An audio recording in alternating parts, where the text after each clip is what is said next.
I didn't want to play the game anymore. I just wanted to do my job the way it was supposed to be done. And so instead of having to try to persuade, cajole editors and producers to kind of let me do some good, half decent work, And to stick when I by knew they you. didn't want to, they were scared, Yeah. and I also felt guilty because I'd get them into positions where they would end up coming under lots of pressure because they backed me for a bit before they maybe pulled away. So there was a very ugly set of relationships that come out of this that I didn't want to do anymore. But the trouble, of course, with trying to start your own place is you have to start your own place.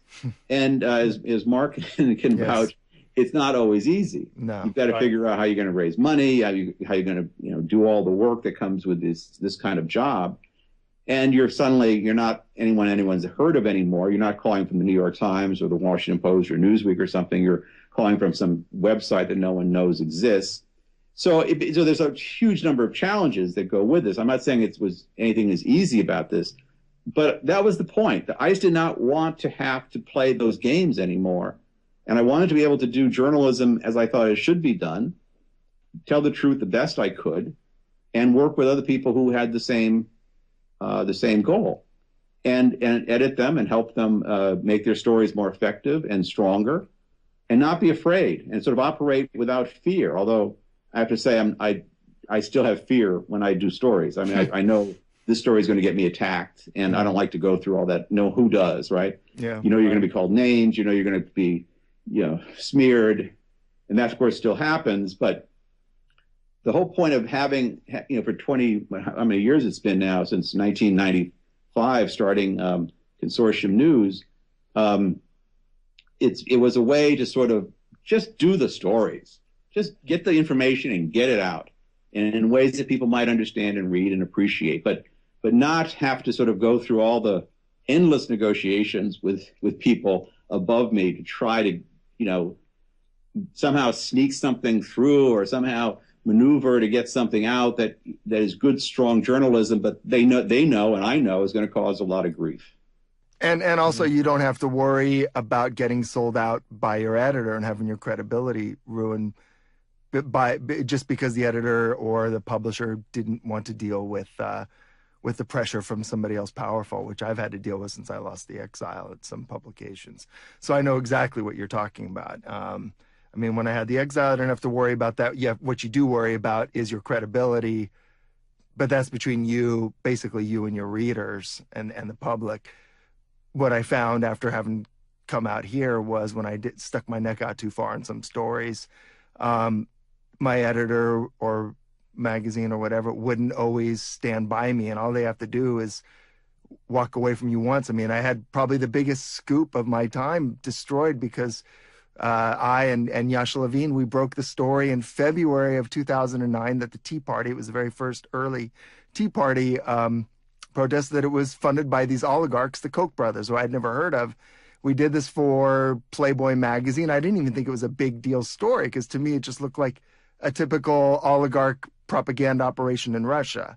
I didn't realize this was something that was going to get really huge, but Playboy, suddenly the story blew up big, and Rick Santelli turned down his appearance on the Daily Show, and New York Times wrote something up, and so we wound up getting just savagely attacked by Megan McArdle at the Atlantic Monthly and somebody at New York Magazine, a couple others calling us conspiracy theorists, and this stuff doesn't happen here. And Playboy pulled the story. And that's all that needs to happen. When they pull the story, your credibility is ruined. And and so your scoop is ruined. And, that was my first real experience with, and I didn't even realize it was a big story until, after the shitstorm hit. And it's frustrating as hell. So at least when you're doing your own thing, you don't have to worry about other people losing their nerve or for whatever sleazy reasons that they destroy your credibility. You destroy it on your own, or you don't, at least when you run your own operation, right? Right. The other odd thing is that even when your stories are ultimately confirmed, if that happens, sometimes it takes forever, but eventually maybe some document comes out years later, no one goes back and fixes it. Yes. It's not like they say, "Oh, remember we trashed that guy and it turned out he was right." That's not how it works. And There was a quote I had from some guy who worked for the New Republic and Newsweek back in when I did my first book, Fooling America, where he said, in Washington, there's no honor in being right too soon.